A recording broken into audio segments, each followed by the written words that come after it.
नव्याने सुरू झालेले माऊली न्यूरोथेरपी हेल्थ केअर सेंटरचे उद्घाटन जळगाव शहराचे आमदार सुरेश दामू भोळे अर्थात राजूमामा यांच्या हस्ते गुरुवारी संध्याकाळी 6 वाजता करण्यात आले। यावेळी उपस्थित महिलांनी राजूमामा भोळे यांचे औक्षण करून स्वागत केले। या हेल्थ केअर सेंटरमध्ये गोळ्या न देता मनक्याचे आजार, मानदुखी, खांदेदुखी, सांधेदुखी, कंबरदुखी इत्यादी आजारावर उपचार होणार आहेत। हेमंत जाधव यांनी नव्याने सुरू केलेल्या न्यूरोथेरपी हेल्थ केअर सेंटरचे जळगावकरांना चांगला फायदा होणार असून हे हेल्थ केअर सेंटर नवीन बस स्थानकाजवळील महाराष्ट्र बँकेजवळ आहे। जळगावकरांनी याचा अवश्य लाभ घ्यावा असे आवाहन हेमंत जाधव यांनी केले आहे। संदीपाल वानखेडे, जनसंवाद लाईव्ह, जळगाव। नमस्कार, मी हेमंत जाधव।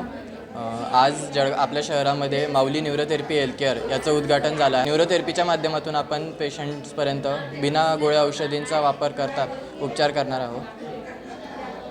या थेरपीमध्ये आपण मणक्यांचे आजार, मानदुखी, खांदेदुखी, सांधेदुखी वगैरे, कमरेचे आजार वगैरे या सर्व याच्यावर आपण बिना गोळ्या औषधींचे यशस्वी उपचार करतो।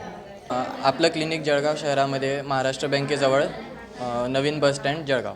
यामध्ये आपण कुठल्याही प्रकारच्या गोळ्या औषधी वापरत नाही।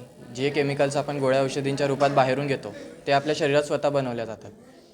शरीरावर काही बिंदू असतात, त्याच्यावर प्रेशर देऊन किंवा थोडीशी रबिंग करून वगैरे कमी काम करणाऱ्या ग्रंथी किंवा अवयवांकडे याचा रक्तप्रवाह वाढवला जातो, ज्याने की त्यांचं काम सुरळीत होतं आणि शरीर हळूहळू रोगांपासून मुक्त होतं।